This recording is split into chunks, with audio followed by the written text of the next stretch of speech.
Muy bien, muy buenos días a todos. Vamos a dar inicio a la clase de hoy. Vamos a dar continuidad, ¿no?, al tema que nosotros estábamos llevando el día de ayer acerca del tema sistema tegumentario. Ok, creo que la mayoría ingresaron, ¿no? Solamente hay 15, 13 personas ahí.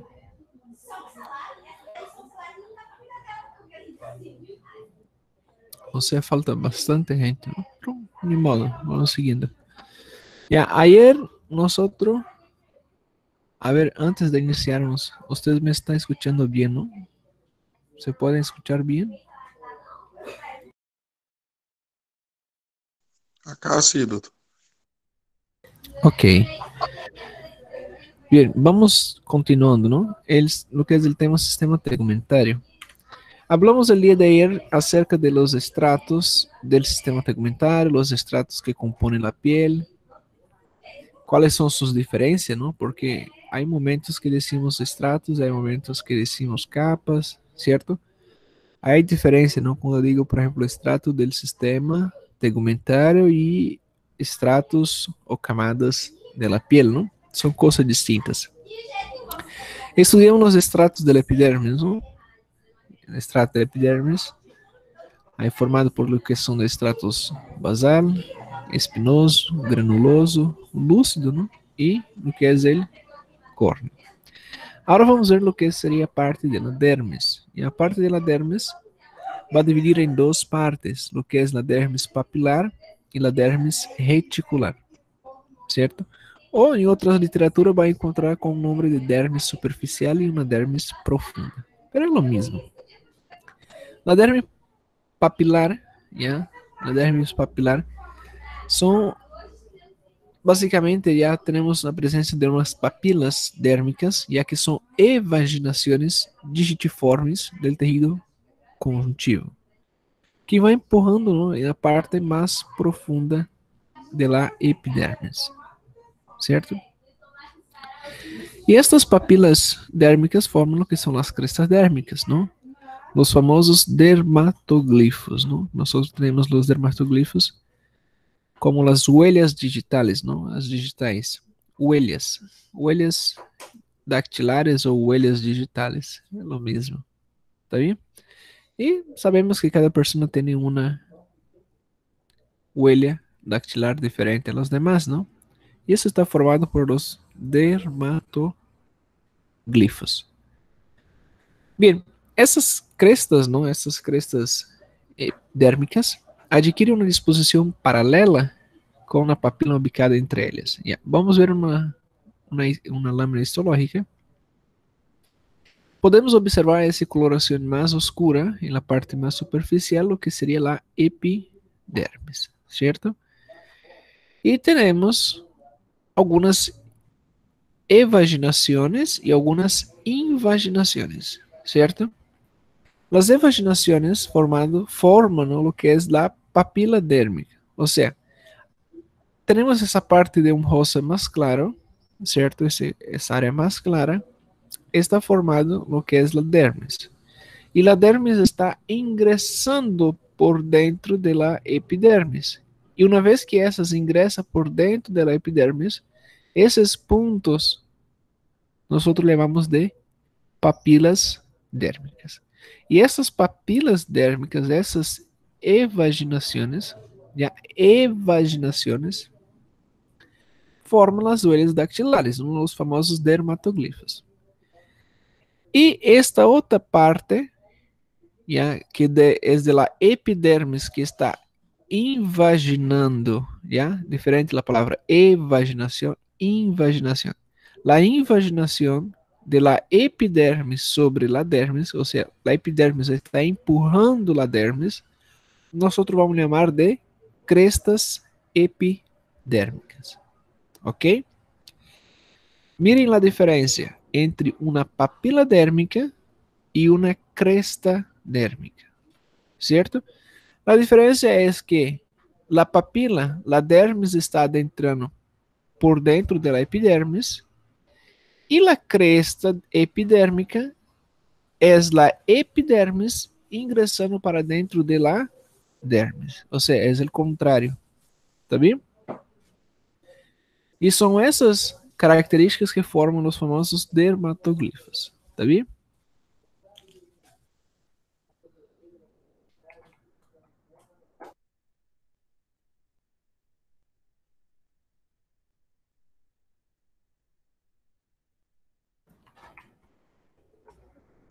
Seguimos. Las capas de la dermis, ¿no? La dermis papilar es considerada la más superficial. Por ahí sale su nombre, ¿no? De otros autores. Es llamado de dermis superficial. Es formada básicamente de un tejido, ya un tejido conjuntivo laxo, o no modelado, como quieran llamar. Es más delgado. Tiene papilas y crestas dérmicas. Tiene presencia de vaso sanguíneo, tiene nervios y colágeno tipo 1 y tipo 3. La reticular es más gruesa, está en la parte más profunda. Va a estar formada básicamente, mayormente de fibras de colágeno tipo 1 y también fibras elásticas. ¿Cierto? Además, forma líneas de tensión de la piel, ¿no? Las famosas líneas de Langerhans. Las líneas de Langerhans es algo interesante, ¿ya? Las famosas líneas de Langerhans, porque son puntos de tensiones ya en el cuerpo. Los que quieren ser cirujanos plásticos tienen que dominar muy bien lo que son las líneas de Langerhans. O los que quieren ser cirujanos de igual manera, ¿ya? Por ejemplo, siempre que se hace un corte, si ustedes han visto un corte en una persona, un corte de una cirugía, los cortes respetan estas famosas líneas de Langerhans. ¿Por qué? Porque las líneas de Langerhans son puntos de tensiones. ¿Está bien? Son puntos de tensiones. Cuando, por ejemplo, se hace una incisión para una cesárea, ¿ya? Si ustedes observan bien acá en el abdomen, hay, nosotros vamos a estar confrontando, porque para cesárea nosotros hacemos un corte más o menos ahí, ¿no? Si nosotros observamos bien, nosotros no estamos siguiendo las líneas de Langerhans. Nosotros, para hacer un corte muy bien posicionado, un corte que no queda cicatriz, nosotros debemos seguir las líneas de Langerhans, ¿ya? Por ejemplo, para una apendicitis, una apendicectomía, nosotros hacemos un corte así, más o menos así, ¿ya? Un diagonal. Ahí sim está acompanhando las líneas de Langerhans. Pero de una cesárea não, una Fanestilo não está acompanhando, certo? E que sucede quando isto não acompanha? Sucede que há descência de sutura, não? Ou seja, se desmancha a sutura. Ou seja, não cicatriza bem. Aparece, pode ter hipertrófia do sistema, perdão, da cicatrização. A hipertrófia de cicatriz. Muitas vezes forma queloides, certo? E por isso que existe, a gente olha uma cicatriz de uma cesárea, muitas vezes é uma cicatriz feia. Por quê? Porque não acompanha as linhas de Langerhans. Tá? Então, essas fibras, já, em la parte de la dermis reticular, é que vai formar as linhas de Langerhans. Tá bem? Sempre que vocês observar ahora adelante, vão ver que existe a relação das capas da dermis, não? Da capa reticular da dermis, acerca de la formación de las líneas de Langerhans, ¿no? Las líneas de Langerhans son líneas de tensión de la piel. Y si nosotros vamos contra la tensión, nosotros provocamos ahí una mala cicatrización, una descencia de sutura, provocamos una hipertrofia de cicatrización, ¿cierto? Seguimos. En esta imagen, acá del lado izquierdo, podemos observar las tres capas, ¿no? La epidermis, la dermis y la hipodermis, ¿cierto? Y la división de la dermis, ¿no? Lo que es la dermis papilar, que es la parte más superficial, y la dermis reticular, ¿cierto? Ahora, del lado derecho tenemos acá las famosas crestas dérmicas, ¿no ve? Esos puntos más prominentes, ¿no? Acá superficial tenemos la epidermis, y cuando la epidermis ingresa para la dermis, eso sería una cresta epidérmica, ¿cierto? Una cresta epidérmica. Y cuando hay una evaginación de la epidermis para dentro de la epidermis, tenemos una papila dérmica. Papila dérmica. Cresta epidérmica. ¿Ya? Cresta epidérmica. Para ustedes recordar, vamos a buscar acá una cresta. Creo que es cresta.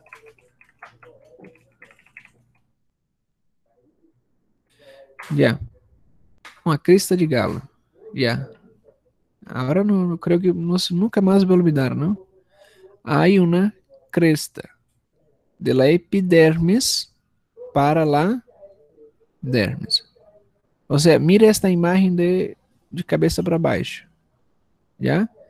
Ahí tenemos crestas epidérmicas. ¿Ok? Seguimos. Células, ¿no? Las células de la epidermis. Volvemos a la epidermis. La epidermis, tenemos los queratinocitos, los melanocitos, las células de Langerhans y las células de Merck. ¿Certo? Aí temos em la imagen, ¿no? Queratinocitos, melanocitos, células de Langerhans y células de Merck. Los queratinocitos são células, ¿ya? Predominante en la epidermis. Se origina a través del estrato epidérmico basal, ¿no? Tiene origen a través de las células madre. Tiene gran cantidad de filamentos de queratina, ¿ya? Y los pequeños filamentos son llamados de tonofilamentos, porque dá la tonicidade de la epidermis, ¿cierto? Funciones. Sus principales funciones es producir queratina. O sea, los queratinocitos que producen queratina. Además de eso, también forman una barrera contra el agua, ¿cierto? Tienen una propiedad de ser hidrofóbica, ¿cierto? Va a ser hidrofóbica. Por tener essa propriedade hidrofóbica, ela vai repelir el agua. Simples. E não vai deixar que el agua sale ou ingresse de uma maneira qualquer, não? El agua solamente pode sair através del sudor, não? Através de la glândula sudorípara, certo? E además de isso, forma, ¿no? Algumas proteínas estruturares e também forma filamentos intermédios. Isso que dá estruturação a la piel. Bien, los granos de queratrialina, ¿no? Los granos de queratrialina encontramos en el estrato espinoso, ¿cierto? Tienen la función de ser sintetizado a través dentro de los queratinocitos, además de producir queratina, ele também vai produzir los granos de queratohialina. Está formado por lo que es la filagrina y la tricohialina, y esos tienen la función de formar una aglomeración de filamentos de queratina y tonofibrila. Y a partir de ahí se inicia el proceso de queratinización. Cuando existe el proceso de queratinización, ¿ya? Allá donde es el estrato córneo, ¿cierto? Existe una conversión de células granulosas en células queratinizadas. En ese momento es que la célula se torna anucleada. E todo esse processo, ¿no? De ingresso de queratina dentro das células, aí onde é o estrato córneo, certo? Tem duração de 2 a 6 horas, certo? Então, resumindo, os grânulos de queratohialina são produzidos através dos queratinocitos. Esse se junta com filagrina e tricohialina, certo? Ingressam dentro de lo que es las células del estrato córneo, una vez que ingresa dentro del estrato córneo, ele va a producir la muerte de esta célula, ¿cierto?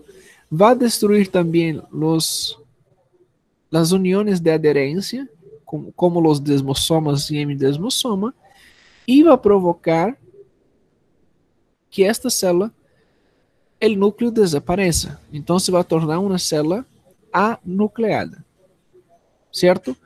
Yo pregunto el examen, ¿cuáles son las células anucleadas del sistema tegumentario? Ah, son las células del estrato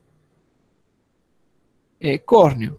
¿Y por qué? Porque los granos de queratina simplesmente llenaron estas células de queratinas, ¿cierto? Llenaron las células de queratina y por ese motivo son anucleadas. Y por se tornar anucleadas, están llenas de queratina, ha perdido sus adherencias, ¿ya? Sus garras de adherencia, que seriam os demossomas e hemidemosoma, e é por esse motivo que as células, ¿ya? As células de la epidermis, principalmente no que é o estrato córneo, empieza a esfoliar-se. Existe uma esfoliação natural. É natural, ocorre. É algo que está esperado. Ou seja, existe uma renovação de células. Ok? Al mesmo tempo, ela vai ter a função de fazer uma barreira contra o agua, ou seja, tanto a salida quanto o ingresso de água. ¿Está bem? Funciona como barreira. Aí temos os grãos de queratina, né? Uma imagem histológica. E aqui é o que acabo de dizer, não? A descamação de los queratinocitos. É uma esfoliação contínua. Ou seja, imagina, tem duração de 2 a 6 horas. E durante esse processo, né, os queratinocitos mais superficiais, simplesmente existe uma degradação de los demossomas e hemidesmossomas, eles se desprendem, não? As células se desprendem uma da outra e automaticamente existe uma esfoliação natural, uma esfoliação contínua, não? Nós usamos vestimentos, utilizamos roupas e estes atritos que há favorecem a esta esfoliação da pele, não? O simples fato de banhar-se, tomar um banho na ducha, é suficiente também para produzir essa esfoliação contínua. Certo? Ou seja, a cada momento as células estão renovando, já de duração de 2 a 6 horas, não? Estão formando novas células, não? De queratinocitos. E isso se descreve porque existe um desprendimento, não?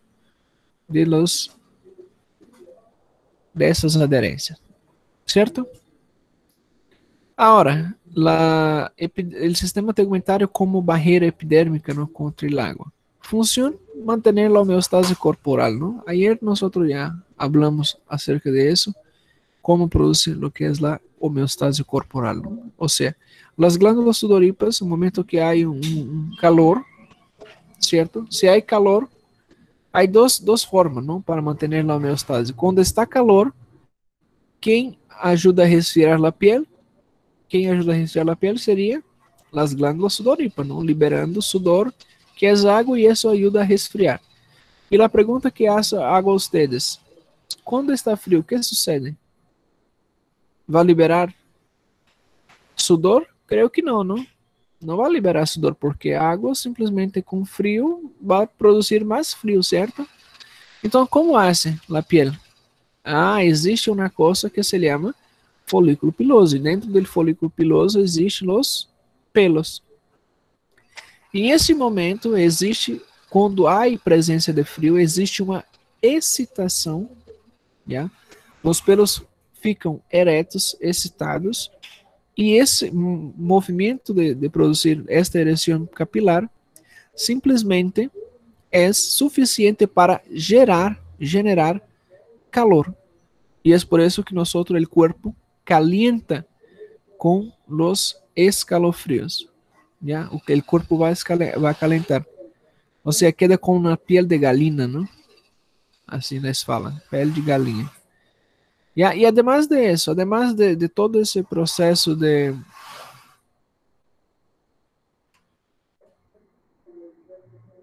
además de todo esse processo de ter a excitabilidade capilar, também temos uma envoltura celular, não? Com capas de proteínas e uma envoltura lipídica.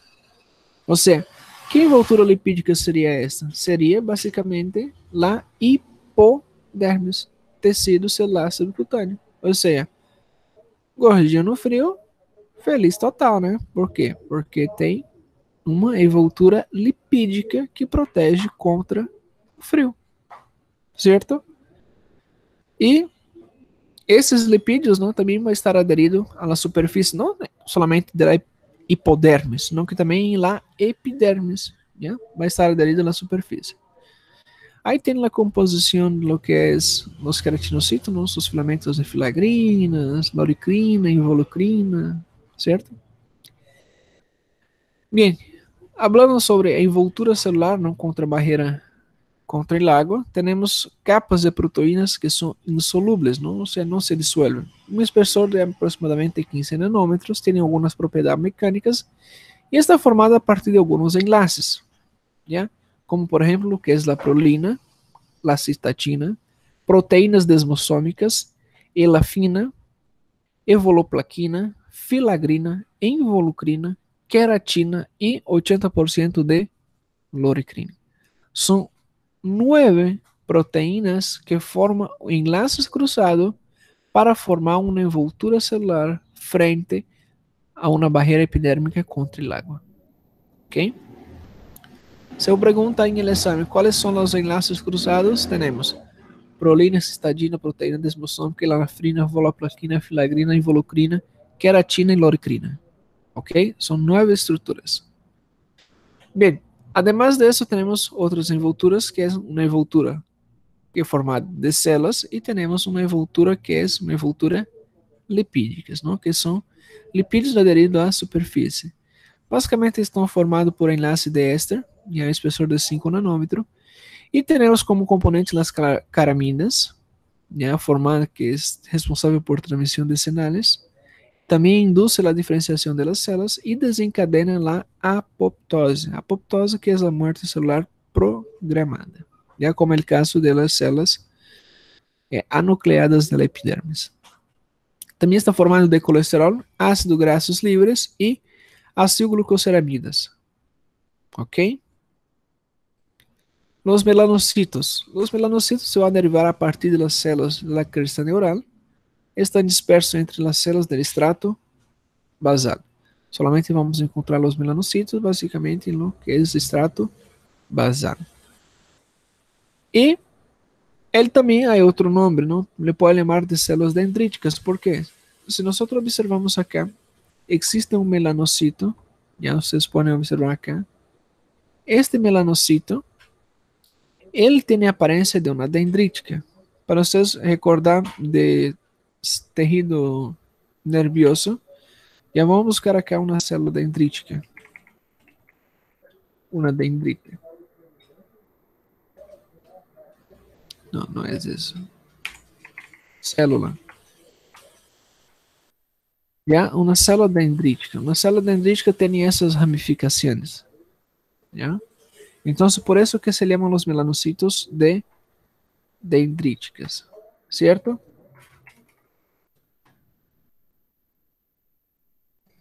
Ellos van a tener esta apariencia. ¿Ya? Por eso se llaman de dendritos. Y esos dendritos nada más es lo que es células que están siendo jaladas. Recuerda que eu disse que eles estavam sendo puxados desde o estrato basal para o estrato espinoso através dos desmossomas e hemidesmossoma. Bem, esses seriam os queratinocitos, não? Que parecem com células dendríticas, já, do sistema nervioso central. Ou seja, solamente a aparência, não é o nome. Parece, tem a aparência, já, de células dendríticas. La melanina, ¿no? La melanina son producidas a través de los melanocitos, ¿ya? Su función es ser una protección al organismo contra los daños de irradiación ultravioleta y también va a producir a través de la oxidación de la tirosina a 3,4 dihidrosfenilamina o simplesmente de DOPA, ¿cierto? Luego, esta dopa se convierte en melanina. ¿Está bien? Esses melanocitos, eles tienen uma origem através das estruturas de los pré-melanosomas, ¿ya? E depois se convierte em melanosoma à medida que as melaninas e as estruturas internas del pré-melanosoma va ocultando hasta formar o que é el melanosoma, ¿ok? Como se produce? Se produce a través de la oxidación de la tirosina A34 dihidroxifenilalanina, ou simplesmente DOPA. Las células de Lange. Las células de Lange são visíveis só em el estrato espinoso, ¿no? Está formado basicamente de algumas estruturas, já principalmente o que é a medula óssea, a partir das células progenitoras linfóides comum, e se migram através da corrente sanguínea e introduzem lá epidermis. Função das células de Lange. As células de Lange têm uma função primordial para captar e também apresentar antígeno que entram por la piel. Quando existe algum invasor que está adentrando na piel através deles, são as células de Lange que têm essa função. ¿Ya?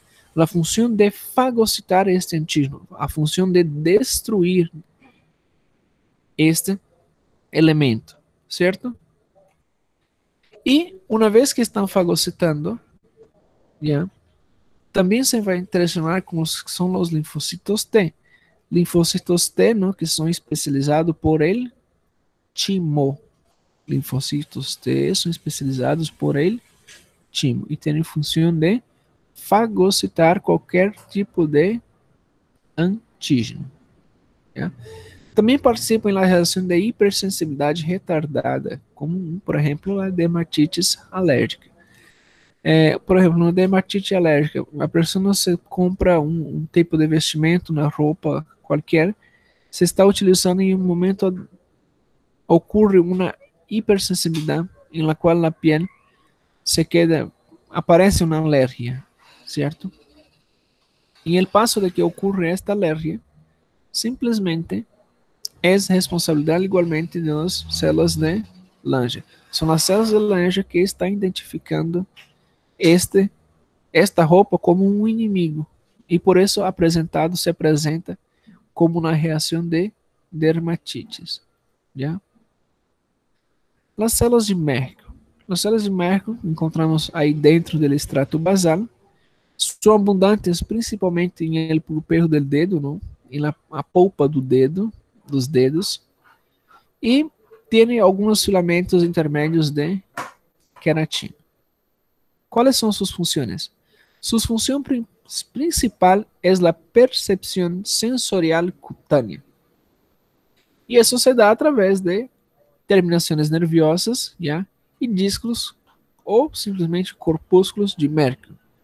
E aí forma algum mecano-receptor sensorial. Por que mecano-receptor sensorial? Porque existe um princípio mecânico, ¿ya?, de recepção dessas sensações, certo? É necessário ter as células de Merck, é necessário ter as fibras nerviosas, e a partir do momento que nós, por exemplo, quando tocamos em qualquer coisa, ahorita estou, por exemplo, com minha mão em el mouse da computadora. No momento que eu toco acá em el mouse, eu tenho uma percepção sensorial cutânea. ¿Por quê? Porque as células de Merck se han ativado através de fibra nervosa e está transformando este impulso mecânico de percepção em um movimento sensorial. O sea, está mandando informação ao meu cérebro de uma informação sensorial, certo? Então, quando tocamos alguma coisa, devemos recordar que as células de Merck estão basicamente em los pulpejos de los dedos, ¿ya? É considerado também como tacto fino, ¿ya? As células de Merck, dentro do que é a percepção sensorial, é considerado como tacto fino. Quando, por exemplo, vocês vão tomar, sei lá, os signos vitales, ustedes están pasando, vão passar ahorita suporte, ¿no? Ustedes vão aprender, por exemplo, a tomarse el pulso del paciente. Ustedes vão ver que quando estão tomando el pulso del paciente, ustedes simplesmente vão sentir alguma coisa. Ou seja, vai sentir uns pulsos, não é? Ou seja, ni el mesmo ritmo del latido del coração, não? Do que é sístolo, que é diástolo. E vocês vão ver que os dedos, já por exemplo, o quarto dedo tem uma percepção sensorial muito grande. Se nós observamos, o quarto dedo é um dedo em la qual tem uma área maior ya en la punta de los dedos, o sea, en el pulpeo de los dedos, en la polpa dos dedos, e, consequentemente, tem maior quantidade de fibras nerviosas e também corpúsculos de Merkel. Por isso, tem uma sensibilidade mecanorreceptora bem maior, certo? Então, se nós ponemos aí, por exemplo, para o pulso, ponemos um dedo, identificamos a artéria com o segundo dedo, não com o dedo indicador. Com o terceiro dedo, o dedo do meio, nós fazemos um tato leve e com o quarto dedo nós encostamos o quarto dedo somente, e não apretamos. Não apretamos, é somente encostar nomás. ¿Ya? E nós vamos sentir em el quarto dedo uma percepção maior do que o segundo e que o terceiro dedo. É maior, certo? Por quê? Porque tem uma maior área de digamos, uma maior área anatômica e existe maior quantidade de fibras nervosas e corpúsculos de Merkel. Ok? Certo? Seguimos. Estruturas da pele, não? Agora vamos falar da inervação e anexos cutâneos, pelo, glândula e unha. Inervações, não? Existem algumas terminações que são capsuladas e outras que são não encapsuladas, né? Las terminaciones capsuladas, hablamos primero, ¿ya? Las terminaciones encapsuladas tenemos los corpúsculos, ¿no? Y tenemos estas terminaciones que son terminaciones amielínicas. Si ustedes recuerdan bien, dentro de lo que es el tejido nervioso, existen estructuras que, en el caso de los nervios tienen una envoltura alrededor de los nervios que se llama mielina. La mielina es como si fuera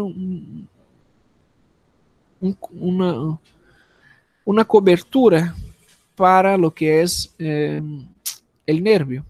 Ya imagina que el nervio es un fio de conducción, es un, ¿cómo se llama? Como se fuera un cable de electricidade, como se fuera un cabo de energia. Imagina um cabo de energia es un nervio. E os nervios, para não perder condução, para não perder eletricidade, porque os que eles conduzem são eletricidades, certo? Tem uma estrutura que é chamada de mielina. E a mielina vai impedir, por exemplo, que imaginar que o corpo se eletrifique, já que os impulsos nerviosos percorrem uma via com mais segurança.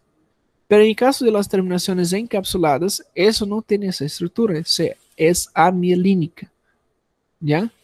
Y son formados de 3 otros corpúsculos, ¿ya? El corpúsculo de Pacini, Maser y Ruffini, ¿cierto?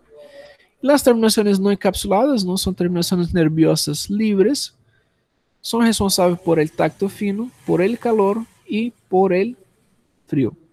E também termina no extrato granuloso e também rodeia o que é o folículo piloso. ¿No? ¿Recuerda sobre a erección de los pelos? Muy bien. Acá temos uma imagem acerca de esses corpúsculos. Já temos corpúsculos de Maser, corpúsculo de Pacini, os corpúsculos de Ruffini, os discos de Merkel e as terminações nerviosas livres.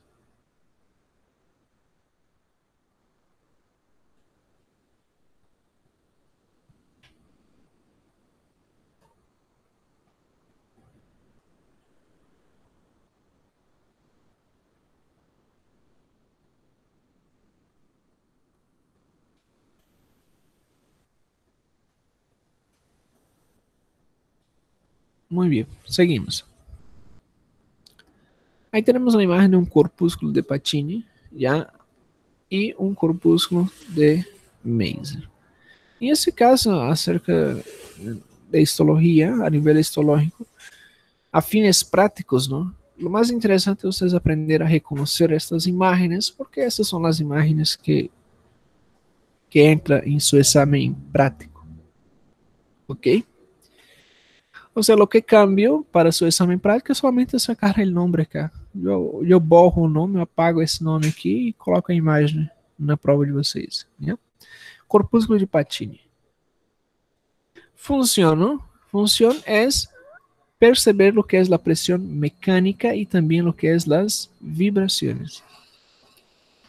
¿Cierto? Vibraciones y presión mecánica. Está localizada en las dermis profundas, en la hipodermis, ya en los pupilos de los dedos, en el tejido conectivo, en el periósteo y también adentro de las vísceras. Corpúsculos de Maser, ¿no? Encontramos en las papilas dérmicas, básicamente en los labios, palma de las manos y las plantas de los pies. Es básicamente su función es perceber estímulos de frecuencia baja, o sea, un tacto más ligero. Nas terminações encapsuladas temos corpúsculo de Ruffini, certo?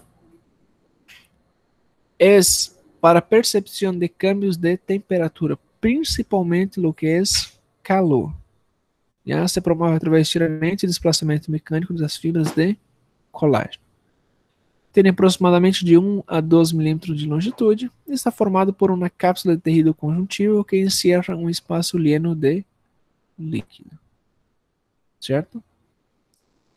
Agora os anexos cutâneos, não? Vamos a los que é folículo piloso, glândula sebácea, glândula sudorípara que se divide em écna e apócrino e por fim chegamos a unha. Seguimos. El folículo piloso, ¿no? El folículo piloso nada más es do que es la invaginación de la epidermis en la cual se forma un pelo. Ya, entiendo. Existe uma invaginação. Esta invaginação em la epidermis, certo? É chamada de folículo piloso. Perfeito. Agora, dentro de um folículo piloso, podem ter um pelo ou não pode ter um pelo. Tá bem? Por exemplo, os que são calvos, têm calvície, não alopecia, têm folículo piloso, certo? Tem folículo piloso, pero não tem pelo, certo? Agora, sempre que há um folículo piloso, nós temos que imaginar que adentro há um pelo, certo? Porque é dentro do folículo piloso que se forma o pelo. El folículo piloso, distribuição, ¿no? Distribuição está em todas as áreas do corpo, exceto palma de las manos, planta de los pies e lábios, nada mais. Donde encontra o folículo piloso? Em toda a superfície do corpo, exceto lábios, palma de las manos e planta de los pies. Qual é a função de um folículo piloso? É produzir e favorecer o crescimento de um pelo. Essa é a função do folículo piloso. Ele abriga o pelo aí adentro. Já? Además disso, está acompanhado de glândula sudorípara. Já dentro de um folículo piloso há terminações, há conductos, não? Que ligam sudor. Há conductos também que ligam aí glândulas sebáceas, já? Dentro do folículo piloso. Certo? Seguimos. Agora, quais são os segmentos do folículo piloso? O folículo piloso há 3 segmentos: infundíbulo, istmo e segmento inferior. Infundíbulo es la parte más superficial. Si ustedes miran acá en esta imagen del lado derecho, hay esta área que corresponde desde la superficie de la epidermis hasta lo que es la salida. Primero, ustedes localizar. Tenemos un folículo piloso. El folículo piloso es esta invaginación en la epidermis, ¿cierto? ¿Correcto? Hay 3 segmentos, pero esses segmentos existem algumas delimitações. E para essas delimitações, devemos aprender algumas estruturas básicas. Dentro do folículo piloso, eu disse que existem glândulas sebáceas. Acá em amarillo eu tenho uma glândula sebácea. Este em rojo e vermelho, acá, é o músculo eretor del pelo. Músculo eretor del pelo. Ok? Localizaram? Muito bem. Entre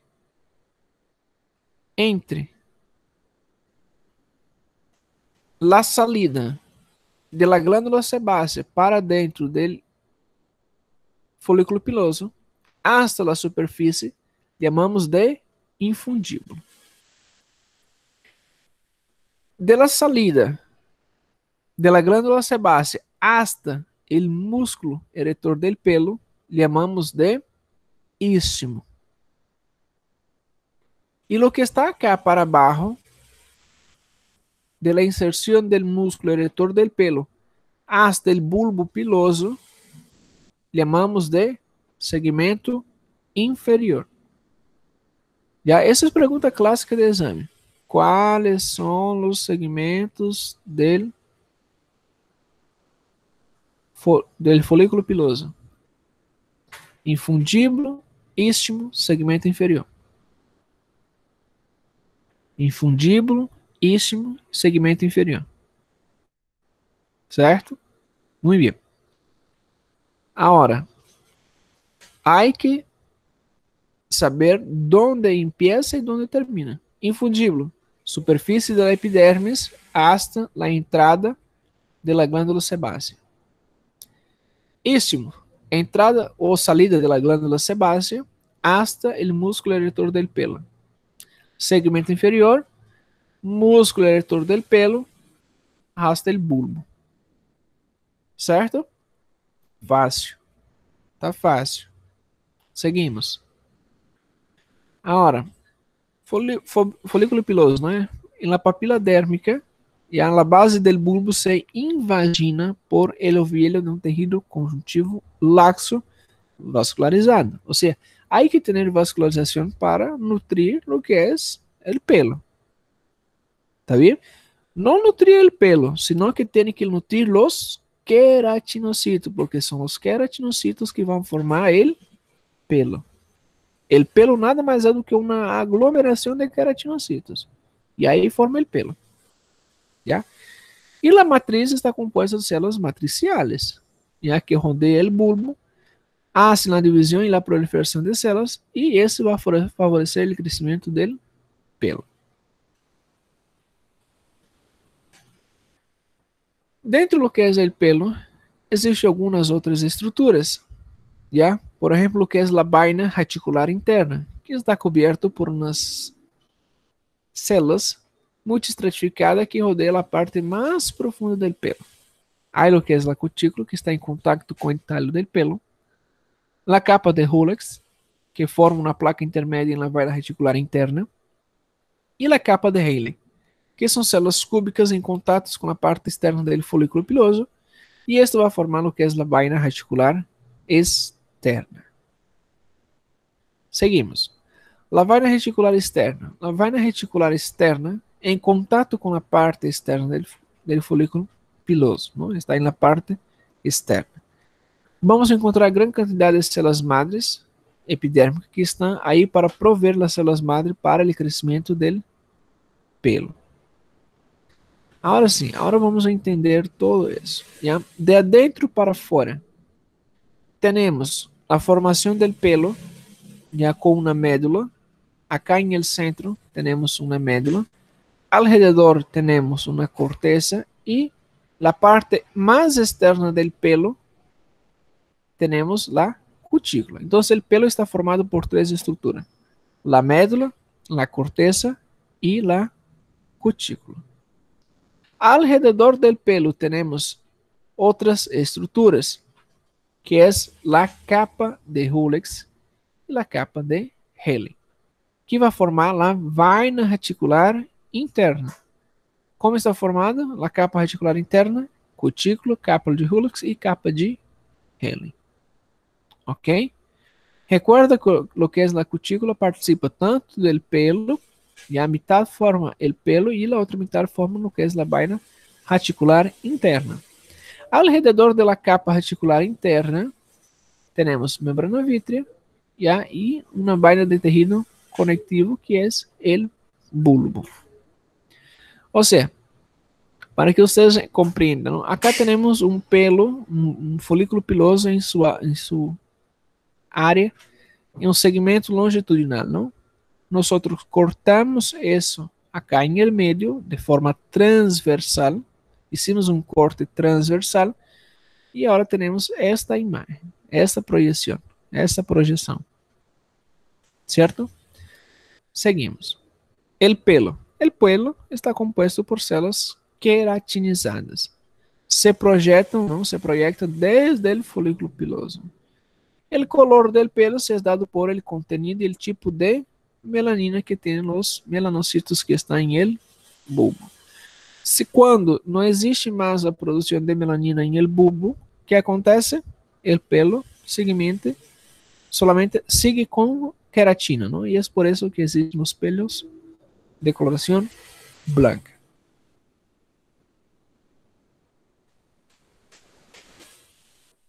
Seguimos. Capas del pelo, ¿no? Formado de médula, corteza y cutícula. La médula parte central, ¿no? Y solamente tiene los pelos gruesos. La corteza está aí formada de células cúbicas e se convierte em células llenas de queratina. La cutícula é a parte escamosa, a parte mais escamosa del pelo e a parte mais externa. Acá temos um corte longitudinal, por si acaso, já um corte longitudinal de um folículo piloso. Aí podemos observar a matriz, a papila dermal, não? A matriz, a formação del pelo com todas suas estruturas, certo? Glândulas sebáceas. As glândulas sebáceas, não? A função de uma glândula sebácea é produzir sebo, e o sebo vai hidratar o pelo. Tá bem? Promove a hidratação do pelo. E este pelo, não? Además, forma as glândulas sebáceas, origina como brotes na vaina reticular externa do folículo piloso. A produção de sebo tarda alrededor de 8 dias. Seguimos. Como se produce el pelo o el sebo? Se produce a través de células, ¿no? De lipídios, mientras sufre apoptose, ¿no? La grasa se acumula y reemplaza su citoplasma y el producto de la secreción se elimina desde la glándula hasta el infundíbulo del folículo piloso. Acá del lado derecho tenemos una glándula sebácea y un corte transversal. Y hay un corte transversal. Aí temos o canal del pelo.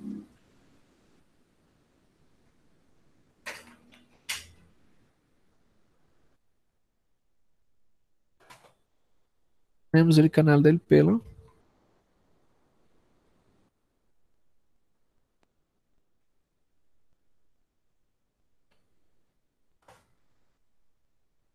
Aí temos. E um corte transversal. E essas células, já nas glândulas sebáceas, está formado de células cúbicas estratificadas, já um epitélio cúbico estratificado, e simplesmente se elimina de forma merócrea, não? A célula simplesmente se elimina e também é parte do produto. As glândulas sudoríparas existem dois tipos, ¿no? Que são as écrinas e o que são as apócrinas. As écrinas encontramos em toda parte do corpo, ¿no? Exceto em los lábios e genitales externos. E las apócrinas encontramos en la axila, en la areola, en el pezón, en la región perianal y en los genitales externos. Las écrinas são glândulas tubulares simples enrolhadas, regulam a temperatura corporal e não estão associadas ao folículo piloso. Aqui temos duas glândulas, duas imagens de duas glândulas diferentes, ok? Temos aqui uma que sale, é uma glândula tubular simples, já, que é enrolhada e sale diretamente na epidermis, e a outra que se conecta com o folículo piloso. Nuestra glándula écrina sale diretamente en la piel y las apócrinas salen dentro de lo que es el folículo piloso. ¿Está bien? Esa es la diferencia. Ahora, composición, ¿no? ¿Cómo se compone essas glândulas sudoríparas écrinas? Hay un segmento excretor y un segmento canalicular. ¿Ya? El segmento secretor es lo que secreta el sudor. Está formado de adenômero glomerular e está mais localizado em dermis profundas ou então em la hipodermis. Ou seja, está na parte mais superficial. Esta parte que está acá enrolhada seria a parte secretora. E a parte canalicular, no formato de um conducto excretor, desemboca na superfície da piel. Existem duas áreas, não? Duas regiões. Lo que es la parte secretora y la parte canalicular. Solamente conduce el sudor, ¿no? De la misma forma lo que es la apócrina.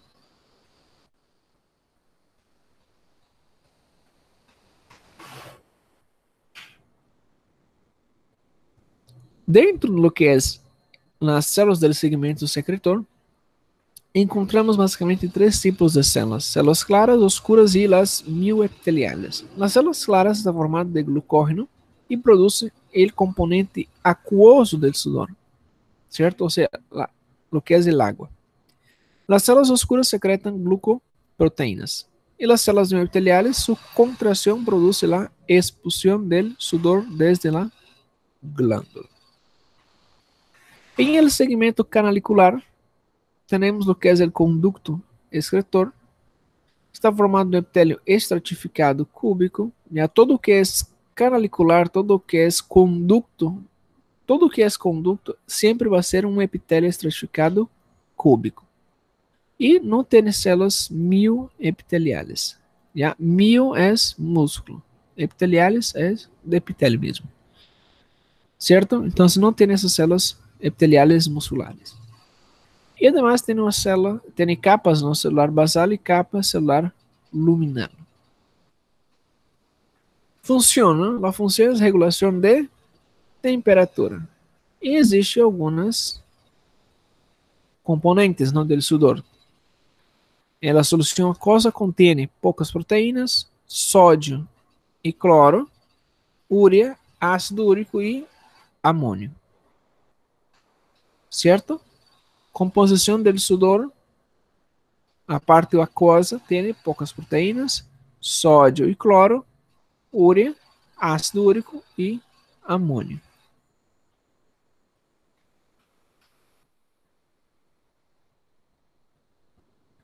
Por fines de curiosidade, sabemos que normalmente nós transpiramos no alrededor de 600 ml de água el dia através de la evaporação pulmonar, ou seja, o momento de la expiração. Nós ponemos aí líquido afuera e através também de la evaporação cutânea, certo? Quando há um excesso de perda, perdemos não somente água, causando uma desidratação, mas também perdemos eletrolitos, não? Perdemos sódio, cálcio, potássio, magnésio, fosfato. E isso causa algumas alterações que são chamadas de distúrbios hidroeletrolíticos. ¿Ya? Os eletrolíticos são sódio, cálcio, potássio, magnésio. ¿Ya? Então, nós perdemos isso e causa um montão de problemas. Certo? E as glândulas sudoríparas apócrinas, não vamos falar de apócrinas. Las apócrinas é as que se comunica com o folículo piloso. ¿Ya? Está formado aí lo que es el adenómero, que es la porción secretora, y un conducto excretor. ¿Ya? Acá tenemos imágenes acerca de glándulas apócrinas, ¿cierto? Algunas imágenes. Lo que es la piel, lo que es la axila, ¿cierto? Imagen de glándulas apócrinas. Está formado lo que es el adenómero, ¿no? Está formado en epitelios simples. Su tipo de secreción es tipo merócrina. Tiene células miopteliales y produce secreción que se almacena en la luz del tubo, ¿ya? En la luz del tubo, y son iluminados por exocitose. Y el conducto excretor formado en epitelio, siempre, conducto excretor, o sea, la parte del conducto formado en epitelio estratificado cúbico, ¿ya? Siempre va a ser cúbico, ora va a ser simples, ora va a ser estratificada. No tiene células miopteliales igual que las équinas. Su citoplasma es apical y también es hialinizada. Sus características, ¿no? Tiene de las glándulas. El sudor es un poquito diferente, ¿no? Tiene proteínas, carbohidratos, amonio y la diferencia es que tiene lipídios. Se activa durante la pubertad y secretarse al líquido es inodoro. O sea, el sudor producido por las glándulas de la axila y de otras áreas, región perianal, todo más, no tiene olor. Pero, doctor, el olor, claro que existe olor, ya. Cuento a ustedes que este olor no es proveniente del sudor, sino que ese olor feo, fedido, horrible, que los que no utilizan desodorante, es proveniente de acúmulos de bacterias, ¿ok? Y no del sudor. El sudor no. Ya es, el sudor es inodoro, no tiene olor, sino que es proveniente de acumulación de bacterias. Seguimos. Estamos quase finalizando. As glândulas sudoríparas não se caracterizam por la secreção de las glândulas apócrinas. ¿Ya? Ahí tenemos las bacterias que naturalmente se encuentran en la superficie de la piel, reaccionan con las proteínas y los ácidos grasos, ¿no?, del sudor, y la reacción de las bacterias genera el mal olor. ¿Ok? Entonces, no es responsabilidad del sudor. Sudar no es feo. Feo es tener algunas bacterias ahí que por algún motivo están por ahí, ¿no? Seguramente unos 2 baños resuelven. Inervación, ¿no? La inervación se da a través del sistema nervioso simpático y las équinas son estimuladas por neurotransmisores colinérgicos y las apócrinas son estimuladas por neurotransmisores adrenérgicos. ¿Ok? A través del sistema nervioso simpático. Ahora vamos a la parte de los anexos, ¿no? Los anexos, lo que son las uñas, para nosotros finalizarmos, básicamente son formados de corneocitos. Ustedes ya recuerdan siendo los cuernos, ¿no? Ya, los corneocitos. ¿Cierto? Está a partir desde la placa ungueal, de la matriz ungueal, que forma lo que son células epiteliales contínuas en el estrato basal y espinoso de la epidermis. ¿Ya? Y estas placas de células ya queratinizadas contienen queratina dura. Ahí tenemos una uña. Lo más interesante es ustedes aprenderse para las prácticas o para el examen práctico de igual manera, es estas estructuras anatómicas, ¿ya? ¿Qué es la lúnula? ¿Qué es el borde ungueal? ¿Qué es la cutícula? ¿Cuál es la función de la cutícula? ¿Ya? Si ustedes saben bien, la función de la cutícula es protección de la matriz ungueal, para que nada ingrese en la matriz ungueal. Pero ¿qué ustedes hacen? ¿Qué las mujeres hacen? Sacan la cutícula. Una vez que sacan las cutículas, ingresan bacterias y después no saben por qué la uña está infectada, ¿no? No crece. Es por eso. ¿Ya?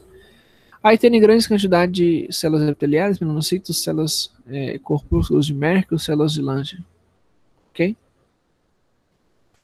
La região blanquecina, ¿no?, forma de luna, es lo que llamamos de lúnula. ¿Ya? El borde del pliegue nosotros llamamos de epónico. Y lo que es por abajo de la uña, ¿no?, que está crecida, llamamos de hiponiquio. Está formado de una capa epidérmica engrosada que asegura el borde libre de las placas ungueal. Acá tenemos un corte transversal, ya lo mismo de la imagen, pero de otra forma acá. Tenemos el lecho ungueal, la raíz de la uña, su matriz, su eponículo, la cutícula, lo que es la dermis, lo que es la placa ungueal, ¿ya? Placa ungueal nosotros llamamos lo que es la uña, ¿ya? Placa. Tenemos lo que es el lecho ungueal es lo que, donde la placa percurre. Ahí tenemos la uña, ¿no? La uña percorre una vía y esa vía se llama lecho ungueal. Y para finalizar, el crecimiento de la uña, ¿no? La causa es la adición constante de células nuevas en la raíz y la producción de queratina. Entonces, el crecimiento de la uña se da a través de la matriz ungueal. Hay un crecimiento, hay una acumulación de células nuevas, hay mayor producción de queratina y esta uña va deslizando por el lecho ungueal y creciendo para afuera. ¿Cierto? Muy bien. Llegamos al final, ¿no? Un tema bastante extenso acerca de lo que es el sistema tegumentario. Vamos a hacer una pausa.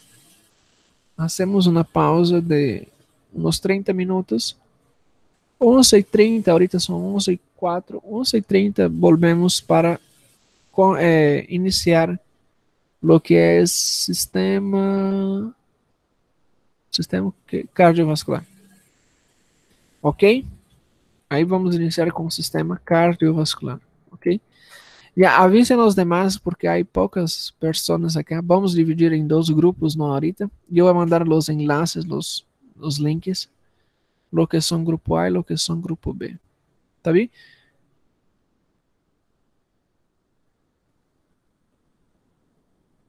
¿Dónde está?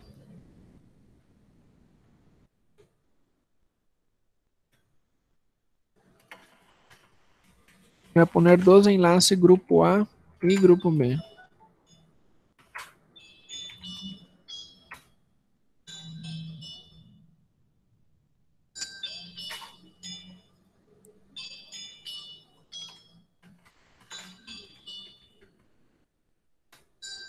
¿Cierto? Hacemos una pausa de 10 minutos o media hora, ¿no? 11:30 volvemos. Y ahorita son 11:05. ¿Cierto? E volvemos. Certo. Ok, Tá. vocês até podem sair daqui, tá bom? Já vou finalizando aqui. E entrem no outro link que eu mandei para vocês. Quem é do A entra no A, quem é do B entra no B. Permanece Então, o mesmo grupo das outras matérias, tá, pessoal? tá, mas qual é o horário que entra o B, doutor? Na mesma hora, 11:30. Ah, todos vão entrar juntos, né? Ah, tá, entendi. Isso, todo mundo entra junto, só que cada um no seu link. Ah, ok. Graças. Beleza? Belezinha, pessoal. Até daqui a pouquinho.